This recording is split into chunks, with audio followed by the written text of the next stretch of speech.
বই ভয়েসে স্বাগতম। অধ্যায় ৩। জাহানারার দু চোখে তখন স্বপ্ন। কি এক তন্ময়তায় আচ্ছন্ন হয়ে আছে সে। চলুন এবার ওঠা যাক, বড় সাহেব আস্তে করে বললেন। কোনো কথা না বলে উঠে দাঁড়ালো কাসেদ। হয়তো সে অনেক বদলে গেছে। এখন দেখলে আর সেই পুরনো মেয়েটিকে খুঁজে পাওয়া যাবে না। সিঁড়ি বেয়ে দোতলার ঘরে উঠে যাওয়ার পথে ভাবল কাসেদ। বারান্দার এক কোণে একটা মোড়ার উপর বসেছিল সালমা। চুলগুলো পিঠের উপরে ফেলে দিয়েছে সে। পরনে একখানা কালো পাড়ের মিহি শাড়ি, সাদা জমিনের উপর হলুদ সুতোর ফুল আঁকা, কানে গলায় হাতে অলংকারের বোঝা। সালমা চোখ তুলে কিছুক্ষণ এক পলকে তাকিয়ে রইল। সহসা কিছু বলতে পারল না সে। ওর ঠোঁটের কোণে ধীরে ধীরে এক টুকরো মিষ্টি হাসি জেগে উঠল। পরক্ষণে সারা মুখে সে হাসি ছড়িয়ে পড়ল। হ্যাঁ হ্যাঁ, কাসেদ ভাই।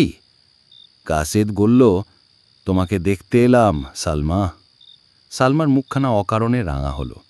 উঠে দাঁড়িয়ে মোড়াটা ওর দিকে বাড়িয়ে দিল সে। বসো। কাসেদ বসল। বাড়িতে আজ অনেক অতিথি এসেছে। ঘরে বারান্দায় ছাদে ছড়িয়ে আছে ওরা।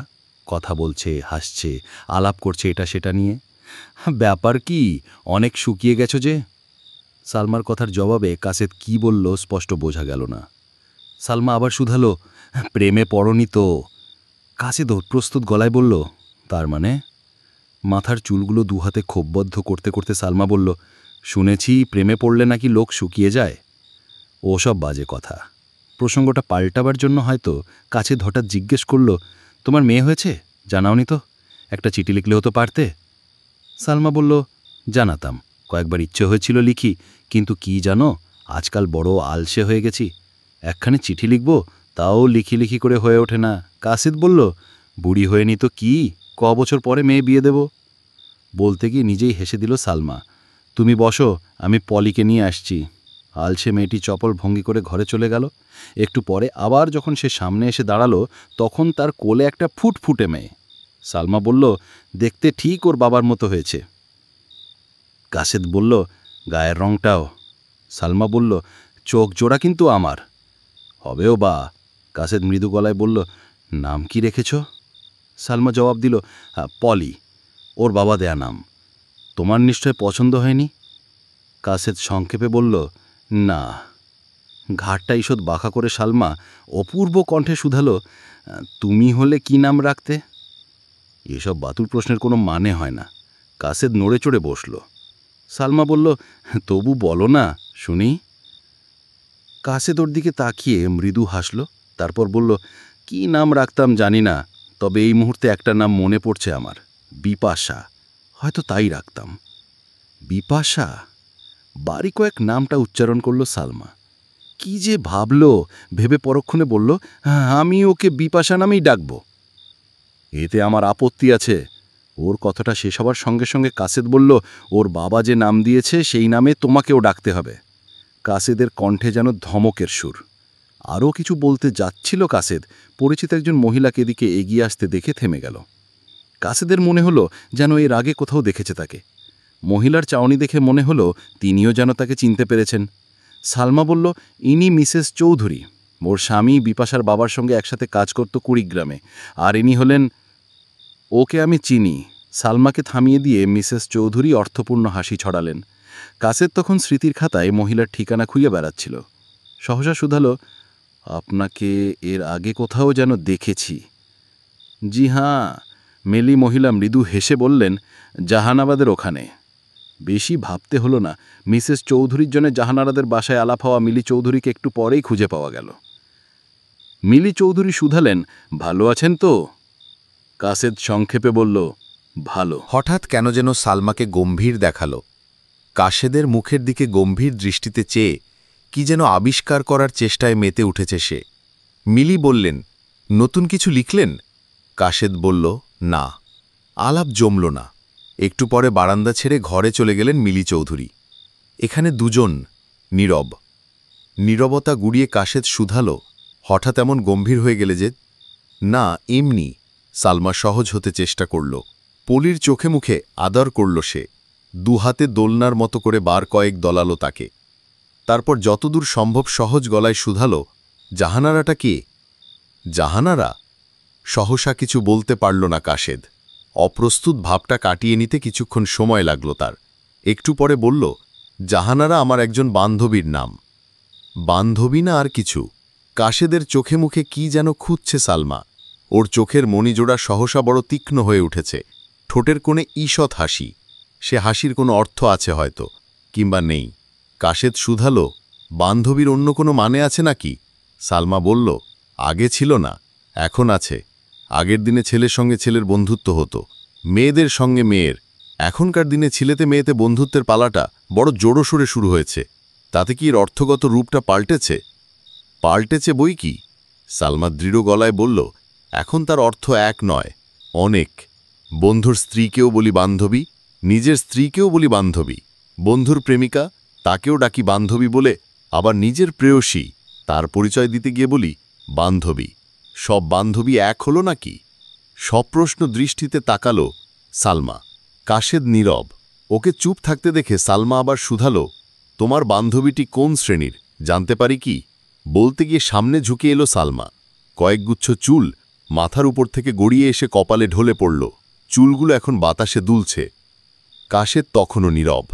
খানিকক্ষণ পরে নীরবতা ভেঙে সে বলল, তুমি যে কয়েকটি শ্রেণীর কথা বললে, তার কোনোটিতেই সে পড়ে না। সামান্য জবাবটা দিতে এত দেরি হলো কেন? ভ্রুজোড়া বিস্তৃত করে আবার শুধালো সালমা। সহসা রেগে উঠল কাশেদ। তোমার সঙ্গে বাজে তর্ক করতে আমি আসিনি সালমা, এসব আমার ভালো লাগে না বলে উঠে দাঁড়ালো সে। সে আমি জানি, ম্লান গলায় আস্তে করে বলল সালমা, বলে মুখখানা কেন যেন অন্যদিকে সরিয়ে নিল। সে হয়তো আড়াল করে নিল কাশেদের কাছ থেকে। কাশেদ শুধু একবার ফিরে তাকালো, কিছু বলল না। ঘরের ভেতর যেখানে ফরাস পেতে বুড়োবুড়িরা গল্পে মেতে উঠেছে, সেখানে যাওয়ার জন্য পা বাড়ালো কাশেদ। বুড়োবুড়িদের আলোচনার ধারা ভিন্ন রকমের। এখানকার আলাপের প্রসঙ্গ অতি জাগতিক। সোনার উপর দর কমল কি বাড়ল, কোন বাজারে ভালো তারি তরকারি পাওয়া যায়, কোন দোকানে সস্তায় জিনিসপত্র বিক্রি হয়, কোথায় গেলে মেয়ের জন্য একটা ভালো পাত্র জোটার সম্ভাবনা আছে, এমনি সব আলোচনা। কাশেদকে আসতে দেখে খালু বললেন, এসো বাবা বসো। মা স্নেহ দৃষ্টিতে তাকালেন ওর দিকে। খালা পান চিবেচ্ছিলেন বসে বসে। আঙুলের ডগা থেকে একটুখানি চুন চুষে নিয়ে বললেন, তুমি এলে ভালোই হলো। শোনো বাবা, তোমার খালুজি নাহারের জন্য একটা ভালো প্রস্তাব এনেছেন। মা বললেন, ওকে খুলে বলো না সব, ওই তো এখন বিয়ে দেবার মালিক। খালু বললেন, শোনো বাবা, ছেলে তেমন কেউ কেটা একটা কিছু নয়, আইকম পর্যন্ত পড়ে, পরীক্ষা দিয়েছিল, পাশ করেনি। এখন ইডেন বিল্ডিংয়ে চাকরি করে, ১৬০০ টাকা বেতন। কাশেদ আবার জিজ্ঞেস করল, পরীক্ষাটা আবার দেয়নি কেন? দেয়নি নয়, দেবে, আবার দেবে। খালু জবাব দিলেন, ছেলে ভালো, এতে কোনো সন্দেহ নেই। ঘরের কোণে পানের পিক ফেলে এসে বললেন, এক মায়ের এক ছেলে, বাবা মারা গেছে ছোটবেলায়, এক ঘর। মা বললেন, কোনো ঝামেলা নেই, নাহার সুখেই থাকবে। কাশেদ কোনো মন্তব্য করল না। কথার ফাঁকে সালমা এসে বসেছে একপাশে, একটু গম্ভীর, একটু যেন অন্যমনস্ক। খালু বললেন, আজকাল মেয়ে বিয়ে দেওয়ার মতো ছকমারি আর নেই বড়বু। যাদের টাকা আছে তারা টাকা পয়সা নিয়ে ভালো ভালো ছেলে বেছে নেয়। খালা বললেন, শুধু মেয়ে কেন, ছেলে বিয়ে দিতেও কি কম ঝামেলা? একটা ভালো মেয়ে পাওয়া যায় না? আমাদের নজরুলের জন্য মেয়ে খুঁজে খুঁজে হয়রান হয়ে গেলাম। যাও পাওয়া গেল, ও খোদা, মেয়ের বাবা সিএসপি, সিএসপি করে পাগল, সিএসপি ছাড়া মেয়ে বিয়ে দিবেন না। মা বললেন, আগের দিনে লোকে বংশ দেখত, এখন সিএসপি ছাড়া দেখে না।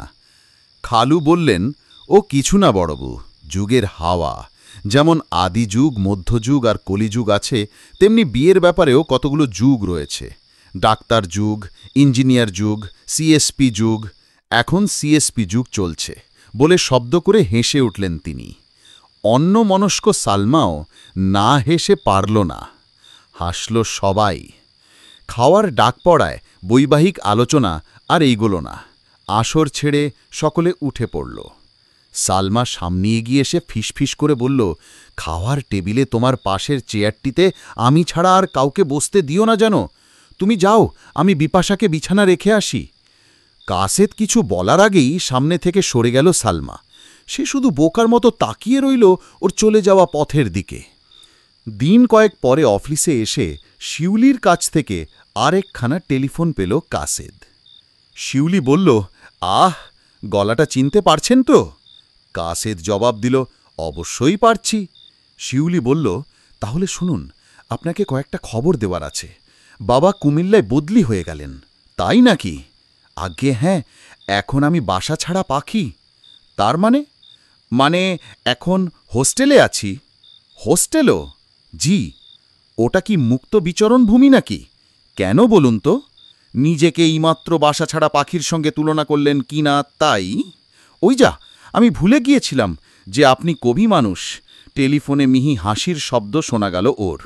শিউলি হাসছে। কাসেদ শুধালো, আপনার খবর বলা শেষ হলো? শিউলি বলল, না, আছে। হ্যালো, শুনুন, প্রত্যেক শুক্রবার আর রোববার আমাদের বাইরে বেরুতে দেওয়া হয়। ভালো কথা। তারপর? সামনের শুক্রবার আপনার কোনো কাজ আছে কি? আছে কি না এখনো বলতে নারিনি। না থাকলে আসুন না, বিকেলের দিকে একটু বেড়ানো যাক। কাসেদ কিছুক্ষণ চুপ করে রইল। তারপর বলল, হঠাৎ বেড়াবার সাথী হিসেবে? শিউলি পরীক্ষণে জবাব দিল, আপনাকে ভালো লাগে বলে। সেই পরিচিত শব্দে হেসে উঠল সে। কাসেদ বিব্রত বোধ করল। রিসিভারটা ডান হাত থেকে বাঁ হাতে সরিয়ে নিয়ে আস্তে করে বলল, এবার রেখে দিই? কেন? কথা বলতে বিরক্তি বোধ করছেন বুঝি? না, তা নয়। কাসেদ ইতস্তত করে বলল, অনেকক্ষণ ধরে ফোনটা আটকে রেখেছি কি না? বুঝলাম। শিউলি মৃদু গলায় বলল, ফোনটা কষ্ট পাচ্ছে, রেখে দিন। বলে আর দেরি করল না সে। রিসিভারটা রাখার শব্দ শুনতে পেল সে। 2টার পর থেকে অফিসে আর কারো মন বসতে চায় না। কখন 4টে বাজবে আর কখন তারা এই চেয়ার টেবিল আর ফাইলের অরণ্য থেকে বেরিয়ে বাইরে মুক্ত আকাশের নিচে গিয়ে দাঁড়াবে, সে চিন্তায় সবার মন উদ্বিগ্ন হয়ে থাকে। 2টো থেকে 4টের মাঝখানকার সময়টা তাই কাজের চেয়ে আলাপ আলোচনা আর গল্প করেই কাটে বেশিরভাগ সময়। এ সময় হেড ক্লার্কের পানের ডিবে দ্রুত ফুরিয়ে আসতে থাকে। হয়তো তাই কথা বলার মাত্রা বেড়ে যায়। মেজাজ রুক্ষ থাকলে সকলকে গাল দেয়, প্রসন্ন থাকলে সবার সঙ্গে হেসে কথা বলে, সকলের কুশল জিজ্ঞেস করে। আজ বিকেলে অফিস থেকে বেরিয়েবার আগে হেড ক্লার্ক বললেন, আজ আপনি আমার বাসায় যাবেন কাছেদ সাহেব, আপনার ছাতাটা নিয়ে আসবেন, শুনছেন? কাশেদ বলল, আমি তো আপনার বাসা চিনি না। চেনেন না, চিনে নেবেন। পান চিগুতে চিগুতে হেড ক্লার্ক আরও বললেন, চলুন না আমার সঙ্গে আজ যাবেন বাসায়। বিকেলে বিশেষ কারোর সঙ্গে কোনো এনগেজমেন্ট নেই তো? শীষের কথাটার উপর যেন তিনি বিশেষ জোর দিলেন। কাসেদ মুখ তুলে তাকালেন ওর দিকে। হেড ক্লার্কের কথা বলার ভঙ্গটা ভালো লাগল না ওর। ভেবেছিল চুপ করে যাবে, কথা বাড়িয়ে লাভ নেই। তবু বাড়াতে হলো, আমার বিশেষ কেউ আছে, সেটা আপনি জানলেন কোত্থেকে? আহারে, রেগে গেলেন নাকি? হেড ক্লার্ক পরেক্ষণে বললেন, কথাটা যদি বলেই থাকি, এমন কি অন্যায় করেছি বলুন? এ বয়সে সবার বিশেষ কেউ একজন থেকে থাকে, আমাদেরও ছিল। ক্ষণক্ষণ থেমে আবার শুধুলেন তিনি, আপনার বুঝি কেউ নেই? থাকলেই বা আপনাকে বলতে যাবে কে? কাশেদের হয়ে জবাবটা দিলেন 1 নম্বর কেরানি। হেড ক্লার্ক সরস দৃষ্টিতে তাকালেন তার দিকে। তারপর বললেন, আপনাকে যে কাজটা করতে দিয়েছি ওটা হয়েছে? 1 নম্বর কেরানির মুখখানা মুহূর্তে স্নান হয়ে গেল। হেড ক্লার্ক মুখে একটা পান তুলে দিয়ে বললেন, আগে কাজ শেষ করুন, তারপর কথা বলবেন। ঘাড় নিচু করে কাজে মন দিল 1 নম্বর কেরানি। কিছুক্ষণ কেউ কোনো কথা বলতে পারল না। হেড ক্লার্ক চুপ, কাসেদ নীরব। দেয়ালে কুলান বড় ঘড়িটা শুধু আওয়াজ তুলে এগিয়ে চলেছে তার নির্দিষ্ট গতিতে। আর কোনো শব্দ নেই। অফিস থেকে দুজন একসঙ্গে বেরিয়ে এলো ওরা। দুজন গম্ভীর। রাস্তায় নেমে এসে কাসেদ প্রথমে কথা বলল, আপনি কি এখন সোজা বাসায় যাবেন? গোমট অবস্থাটা কেটে যাওয়ায় যেন খুশি হলেন ভদ্রলোক। অফিস থেকে বেরিয়ে আমি অন্য কোথাও যাই না বুঝলেন, ওতে বড় ভিড়, আমার মাথা ঘুরোয়। আগে রিকশায় করে আসতাম যেতাম, কিন্তু ব্যাটারা এমন হুড়মুড় করে চালায়, 2বার ট্রাকের নিচে পড়তে পড়তে অল্পের জন্য বেঁচে গেছি। সেই থেকে আর রিকশায় চড়িনে। আজকাল শ্রীচরণ ভরসা করেছি, এতে করে বিকেলবেলায় বেড়ানোটাও হয়ে যায়, কি বলেন? তাকে সমর্থন জানাতে গিয়ে শুধু একটুখানি হাসল কাসেদ, কিছু বলল না। কারণ কিছু বলতে গেলে বিকেলবেলায় বেড়ানোর চেয়ে টাকাকড়ির সমস্যাটা এসে পড়ে সবার আগে। লালবাগে একটা সরু গলির ভেতরে একখানা আস্তর ওঠা 1তলা দালান আর একটা 2চালা টিনের ঘর নিয়ে থাকেন মকবুল সাহেব। বড় পরিবার, ছেলে মেয়ে নাতি নাতনি। বাইরের একখানা ঘর বৈঠকখানা এবং স্কুল পড়ুয়া 2 ছেলের শোবার ঘর হিসেবে ব্যবহার করছেন তিনি। ঘরের মধ্যে আসবাবপত্রের চেয়ে ধুলোবালি আর আবর্জনার আধিপত্য সবার আগে চোখে পড়ে। জানালা দুখানায় পর্দা সেই কবে লাগানো হয়েছে কে জানে। নিচের দিক থেকে কিসে যেন খেয়ে অর্ধেকটা করে ফেলেছে, বাতাসে মৃদু মৃদু দুলছে সেগুলো। আর কিছু নয়, শুধু ওই পর্দাগুলোর দিকে তাকালেই গৃহকর্তার দীনতা সুস্পষ্ট হয়ে ওঠে। ভেতরে ঢুকে একখানা চেয়ারে ওকে বসতে বললেন মকবুল সাহেব। দীর্ঘ পথ হেঁটে এসে 50-70 বৃদ্ধা এখন ক্লান্ত। কাসেদকে বসতে বলে নিজে একখানা চৌকির ওপর বসে পড়লেন। চারিপাশে তাকিয়ে বললেন, বাড়িটা বিশেষ ভালো না, তবু সেই পার্টিশনের পর থেকে আছি, একটা মায়া বসে গেছে, ছাড়ি ছাড়ি করেও ছাড়া যায় না।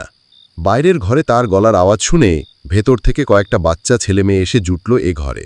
কারো পরনে ময়লা ফ্রক, কারো পরনে ছেঁড়া হাফ প্যান্ট, কিউবা ল্যাংটা। বুড়ো মকবুল উঠে গিয়ে তাদের দুজনকে কোলে তুলে নিলেন। তারপর চোখ মুখে চিবুকে চুমু দিয়ে একগাল হেসে বললেন, এরা সব আমার নাতি নাতনি, বিকেলটা এদের নিয়ে কাটে আমার।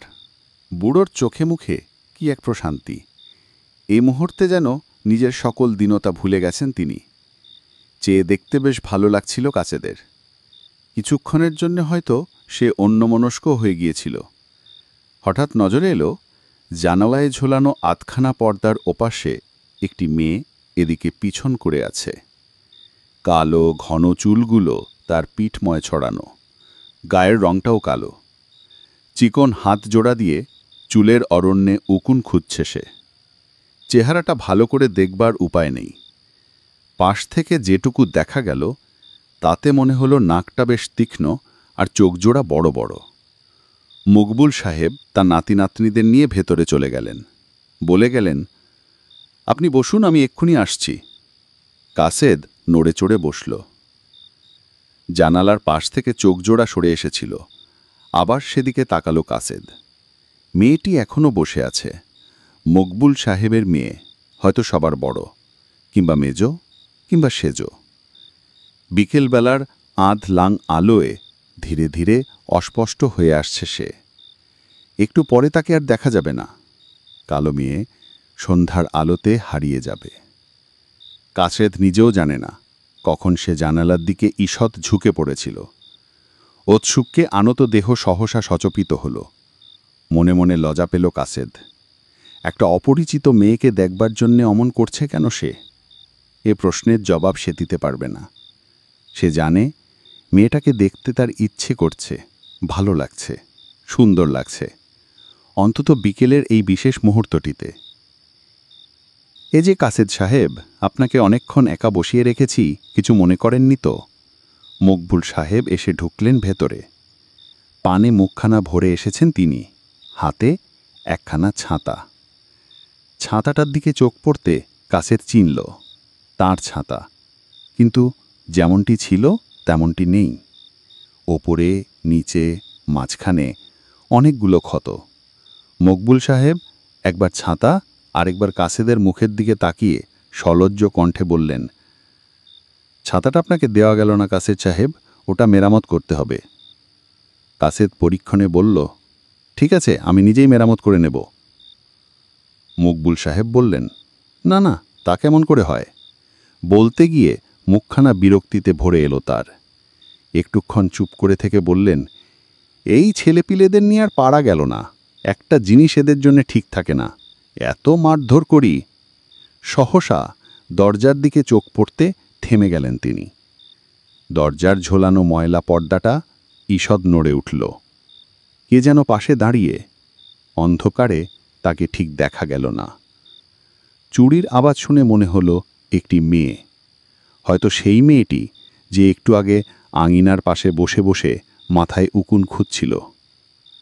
কাসেদ নড়ে চড়ে বসল। মকবুল সাহেব হাতের ছাতাখানা টেবিলের ওপর নামিয়ে রেখে দরজার দিকে এগিয়ে গেলেন। পর্দার ওপাশ থেকে একখানা শীর্ণ হাত বেরিয়ে এলো সামনে। এক পেয়ালা চা আর একটা পিরিচে কিছু মিষ্টি। হাত জোড়া সরে গেল। পর্দাটি ঈষৎ নড়ে উঠল আবার। কাপ আর পিরিচখানা সামনে নামিয়ে রাখলেন মকবুল সাহেব। বললেন, গরিবের বাসায় এসেছেন। কথাটা শেষ করলেন না তিনি। এ ধরনের কথা সাধারণত শেষ করা হয় না। চায়ের কাপটা নীরবে সামনে টেনে নিল কাসেদ। চা খেয়ে যখন রাস্তায় বেরিয়ে এলো তখন সন্ধ্যা গড়িয়ে রাত নেমেছে। জাহানারাদের ওখানে অনেকদিন যাওয়া হয়নি। আজ রাতে এমনি রাতে একবার গেলে মন্দ হয় না, কিন্তু জাহানারা সে তার শেখবার জন্য একটা মাস্টার রাখার কথা বলেছিল। গেলেই হয়তো প্রশ্ন করবে, কই আমার মাস্টার ঠিক করেননি? জবাবে কোনো রকমের অজুহাত দেখানো যাবে না, বলা যাবে না কাজের চাপ ছিল কিংবা সময় করে উঠতে পারিনি। তাহলে হয়তো অভিমান করে বসবে সে। বলবে, আমার জন্যে না হয় কাজের একটু ক্ষতিই হতো। মেয়েরা এমনি হয়, তারা যাকে ভালোবাসে তাকে বড় স্বার্থপরের মতো ভালোবাসে। লালবাগের চৌরাস্তায় এসে কিছুক্ষণ নীরবে দাঁড়িয়ে রইল কাসেদ। যাবে কি যাবে না? রাস্তার মোড়ে বোকার মতো দাঁড়িয়ে থাকার চেয়ে একখানা চলন্ত বাসে উঠে পড়ল সে। বসবার জায়গা নেই, রড ধরে এখানেও দাঁড়িয়ে থাকতে হলো তাকে। জাহানারাদের বুড়ে চাকরানিটা বারান্দায় বসে বসে কি যেন সেলাই করছিল। কাসেদকে দেখে একগাল হেসে বলল, আপন মাস্টারের কাছে সে তার শিখছে। বাড়িতে ঝুঁকে থমকে দাঁড়ালো কাসেদ। তাহলে জাহানারা কাসেদের অপেক্ষায় না থেকে নিজেই একজনকে খুঁজে নিয়েছে। নিজেকে এ মুহূর্তেও বড় অপরাধী মনে হলো তার। কাসেদের জন্য অপেক্ষা করে হয়তো হতাশ হয়ে পড়েছিল জাহানারা। অবশেষে নিজেই একজনকে খুঁজে নিয়েছে। ওকে চুপ থাকতে দেখে বুড়ো চাকরানিটা কিছুক্ষণ ফ্যাল ফ্যাল করে তাকিয়ে রইল, তারপর মৃদু হেসে সেলাইয়ে মনোযোগ দিল আবার। বুড়ির সামনে সহসা অস্বস্তি বোধ করল কাসেদ। জাহানারার ঘর থেকে সেতারের টুংটাং আওয়াজ শোনা যাচ্ছে, আর মধু হাসির শব্দ। সেতার শিখতে বসে হাসছে জাহানারা। কেন? সেতারের সঙ্গে হাসির কোনো সম্পর্ক নেই। দোরগোড়ায় একটু ইতস্তত করে ভেতরে ঢুকে পড়ল কাসেদ। মেঝের ওপর একখানা ফরাস পেতেছে জাহানারা। এক পাশে একটা সেতার হাতে সে বসে, অন্য পাশে ফর্সা রঙের রোগা পাতলা একটি ছেলে, পরনে পায়জামা পাঞ্জাবি, চোখে কালো ফ্রেমের চশমা। কাসেদ ভেতরে ঢুকতেই সেতারের ওপর ধরা হাতখানা সহসা থেমে গেল। কাসেদের চোখের দিকে এক পলকে কিছুক্ষণ তাকিয়ে রইল জাহানারা। তারপর হেসে দিয়ে বলল, আপনি এতদিন আসেননি যে? কাসেদ সহসা কোনো জবাব দিতে পারল না। কিছু বলতে গিয়েও পাশে বসা ছেলেটির দিকে চোখ পড়তে থেমে গেল সে। জাহানারা বলল, উনি আমাকে সেতার শেখাচ্ছেন। দুজনে হাত তুলে আদাব বিনিময় করল ওরা। কাসেদ বলল, ওনার কথা আগেই শুনেছি। জাহানারা কৌতূহল ভরা চোখে তাকালো ওর দিকে। কার কাছ থেকে শুনেছেন? কাসেদ বলল, বুড়ির কাছ থেকে। জাহানারা শেকারের মাস্টার বললেন, দাঁড়িয়ে কেন, বসুন না। কাসেদ ইতস্তত করে বলল, তাহলে আমি এখন যাই? আপনাদের গুরু ছাত্রীর সাধনায় অকারণ ব্যাঘাত সৃষ্টি করা উচিত নয়। ওর গলার স্বরে অসতর্ক অভিমান ঝরে পড়ল তার। পরীক্ষণে নিজেই সেটা বুঝতে পারল কাসেদ। লজ্জায় দুজনের কারো দিকে তাকাতে পারল না সে। জাহানারা স্থির চোখে ওর দিকে তাকিয়ে আছে। একটু আগে মৃদু হাসছিল সে, এখন তার লেশমাত্র নেই। মাস্টার বললেন, একটু বসে গেলেই পারেন, আপনার উপস্থিতি আমাদের কোনো ব্যাঘাত সৃষ্টি করবে না, বলে হেসে উঠলেন তিনি। হাসি নয়, এ যেন কাসেদকে বিদ্রুপ করা হলো। জাহানারা অত্যন্ত শান্ত গলায় বলল, জানেন তো, সাধনার সময় আশপাশের কারো অস্তিত্বের কথা সাধকের মনে থাকে না। আমরাও আপনার উপস্থিতির কথা ভুলে যাব। কি বলেন, বলে নতুন মাস্টারের দিকে তাকালো জাহানারা। ঠোঁটের কোণে মৃদু হাসল, যেন অনেক দিনে চেনা জানা, অনেক কালের আপনজন। কাসেদ বসল নীরবে। আজকের এ রাতে না এলেই ভালো হতো। কেন এসছিল সে? স্নেহ, প্রেম, ভালোবাসা এর মূল্য নেই, এর কোনো অর্থ নেই কেরানি জীবনে? জাহানারা, এ কি করলে তুমি জাহানারা? যে তার হৃদয়ের সমস্ত অনুভূতি দিয়ে তোমাকে ভালোবাসল, তার কথা তুমি একটুও ভাবলে না। একটিবার স্মরণ করলে না তাকে, যে গোপনে তোমাকে নিয়ে অশেষ স্বপ্ন এঁকেছে মনে মনে? দুদিনের পরিচয় যাকে পেলে তাকেই ভালোবেসে ফেললে তুমি। ভালো বলেই ওকে আমি ভালোবেসেছি। জাহানারার গলার স্বর তীব্র এবং তীক্ষ্ণ শোনালো কানে। কিন্তু ও যে ভালো, এ কথা কেমন করে বুঝলে? কদিন ওর সঙ্গে মিশেছ তুমি? ওর কতটুকু তুমি জানো? ও একটা ঠগ হতে পারে, জোচ্চোর হতে পারে। তোমার ফুলের মতো পবিত্র জীবন নিয়ে হয়তো ছিনিমিনি খেলতে পারে সে। যদি খেলেই, তাতে আপনার কি বা এলো গেল? হয়তো কিছুই এসে যাবে না।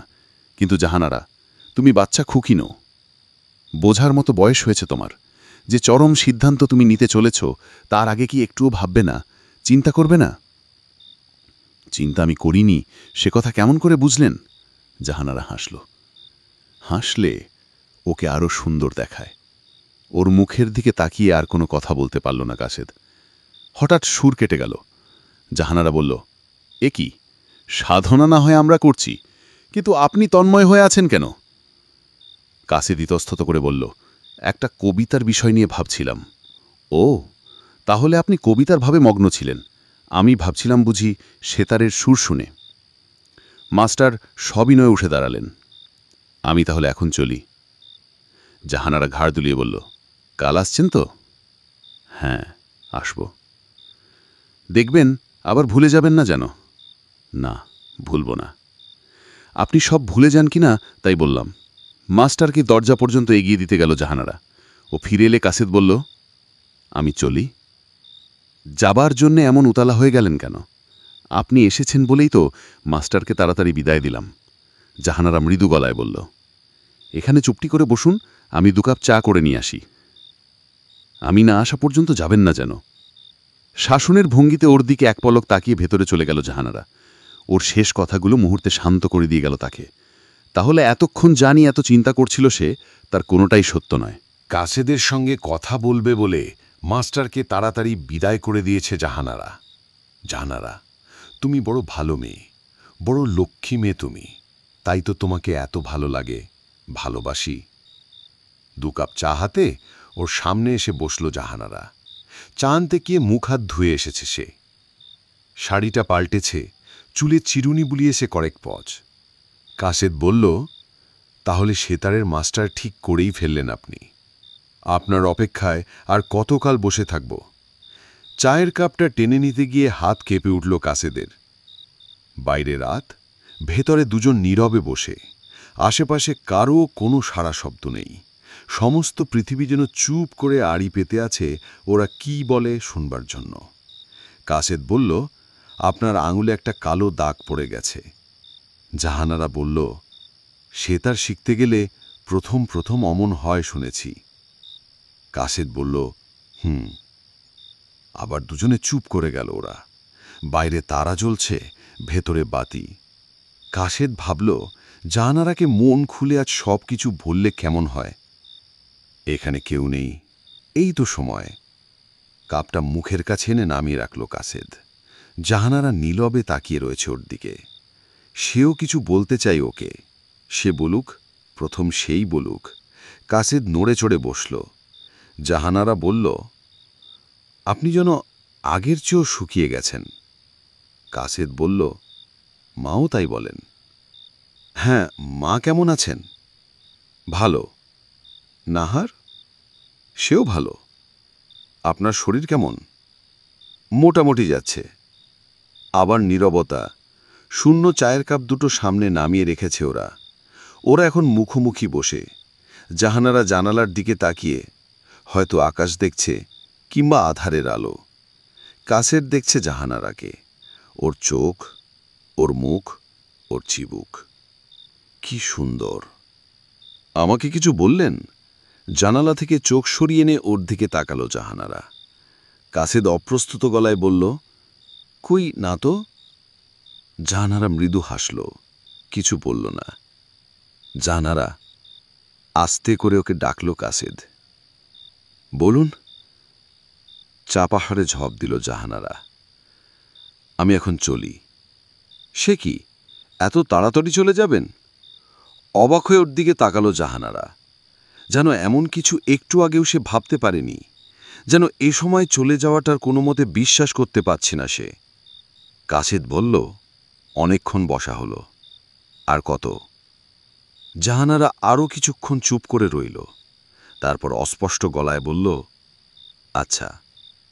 বলতে বলতে উঠে দাঁড়াল সে। এ মুহূর্তে ওকে বড় দুর্বল দেখাচ্ছে। মনে হচ্ছে শরীরটা যেন ক্লান্তির ভারে ভেঙে পড়তে চাইছে। বাইরে বারান্দা পর্যন্ত ওকে এগিয়ে দিল জাহানারা। আবার আসছেন তো? আসব।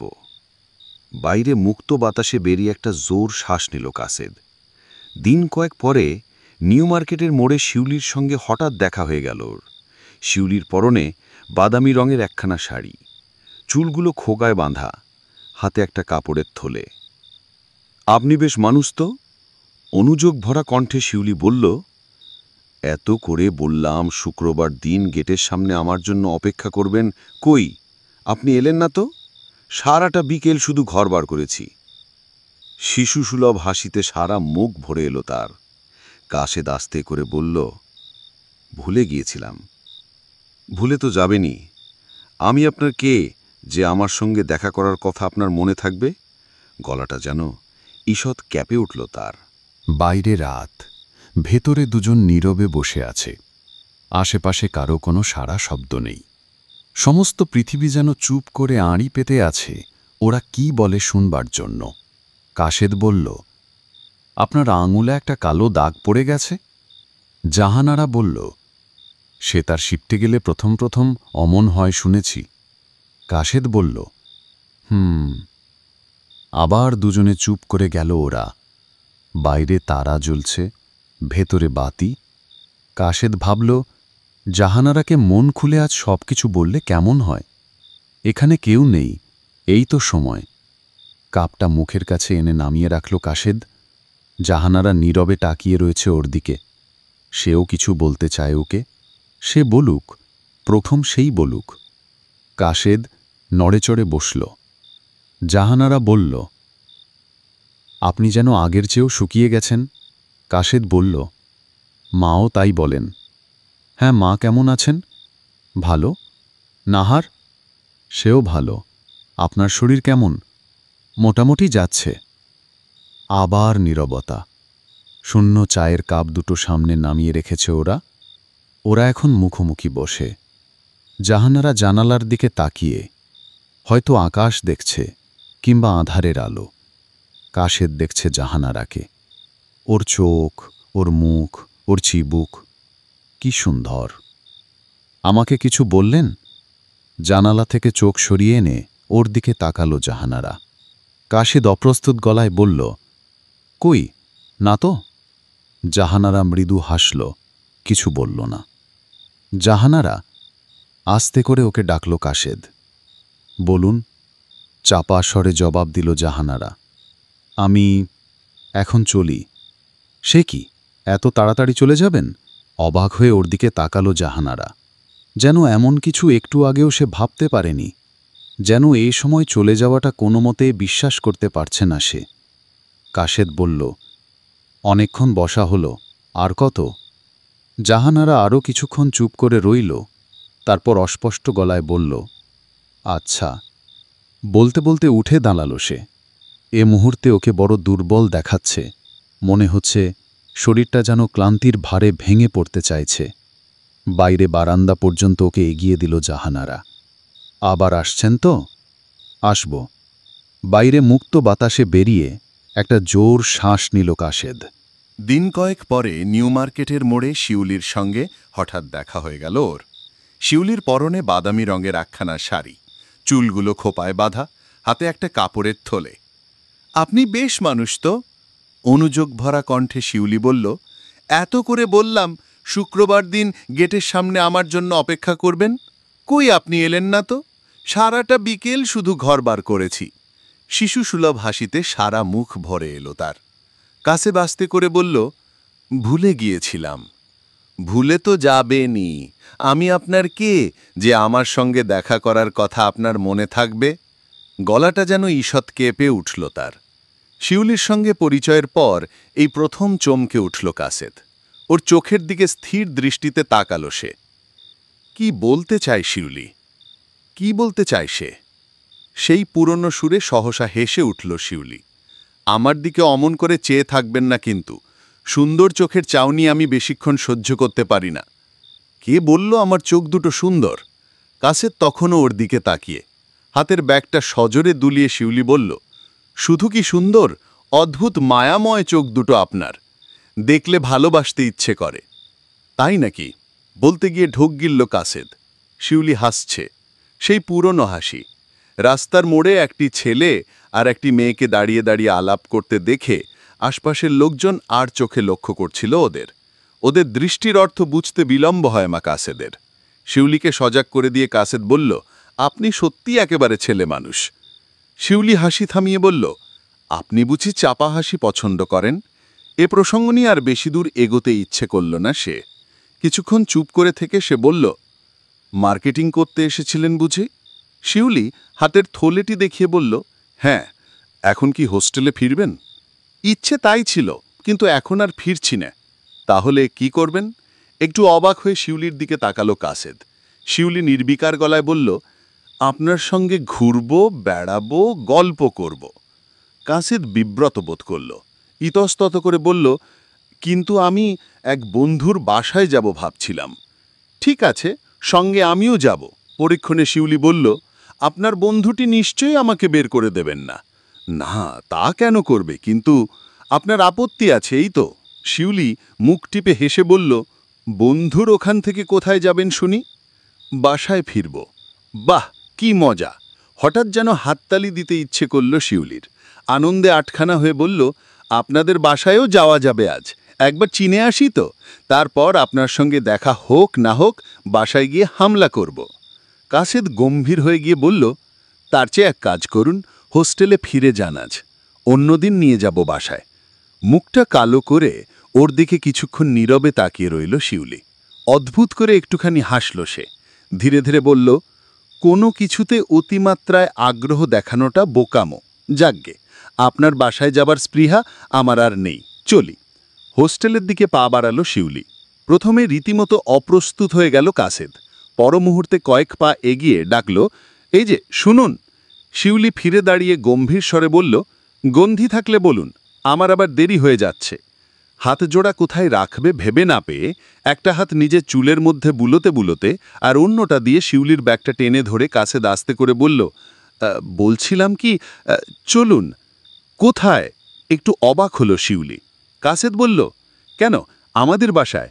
ওর মুখের দিকে আবারও কিছুক্ষণ তাকিয়ে রইল শিউলি। একটা সুন্দর হাসি তরঙ্গ সারা মুখে ছড়িয়ে পড়ল। হেসে দিয়ে শিউলি বলল, এতক্ষণ এত ঢং করছিলেন কেন শুনি? কাসেদ নিরুত্তর রইল। বাসায় এসে ওর বইপত্র খাতাগুলো ছড়িয়ে একাকার করল শিউলি। এক একটা করে খুলল, পড়ল, বন্ধ করে আবার খুলল সে। হঠাৎ তালাবদ্ধ সুটকেসটার দিকে চোখ পড়লে বলল, দেখি চাবিটা দেখি আপনার। কাসেদ বলল, কোন চাবি দিয়ে কি করবেন আপনি? সুটকেসটা খুলল। কেন? খুলে দেখব ওর মধ্যে কি আছে। শিউলির কণ্ঠস্বর আশ্চর্য নির্লিপ্ত। কাসেদ বলল, না, ওটার চাবি আমি কাউকে দিই না। ও, ভ্রু জোড়া বিস্তৃত করে ঈষৎ হাসল। সামনে এগিয়ে এসে চাপা স্বরে বলল, ওর মধ্যে প্রেমপত্রগুলো সব লুকিয়ে রেখেছেন বুঝি? তাহলে থাক, ওসব কাউকে না দেখানোই ভালো। হাসতে হাসতে আবার টেবিলটার দিকে সরে গেল শিউলি। ও চলে গেলে মা শুধলেন, মেয়েটি কে রে?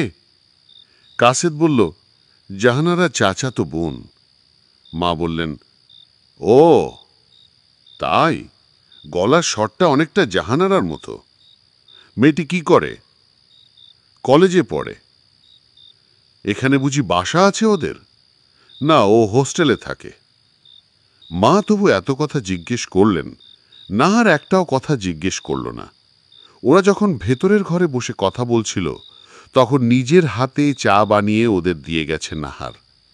আর কিছু লাগবে কিনা কথা না বলে ইশারায় কাসেদকে প্রশ্ন করেছে। তারপর কাসেদ যখন শিউলির সঙ্গে পরিচয় করিয়ে দিয়েছে ওর, তখনও উত্তরে একটা ছোট্ট আদাব জানিয়ে নিজের কাজে ফিরে গেছে নাহার। ওর ব্যবহারটা বড় অসামাজিক বলে মনে হলো কাসেদের।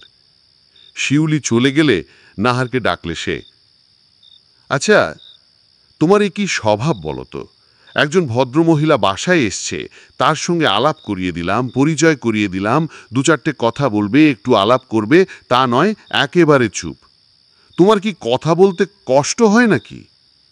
বুড়ো আঙুল দিয়ে মেঝেতে দাগ কাটতে কাটতে নাহার জবাব দিল, আলাপ করার কিছু থাকলে তো, বলে এলোমেলো করে রাখা বইগুলো গুছাবার কাজে লেগে গেল নাহার।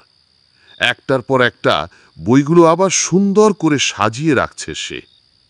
কাসেদ চুপ করে রইল, আর কিছু জিজ্ঞেস করল না।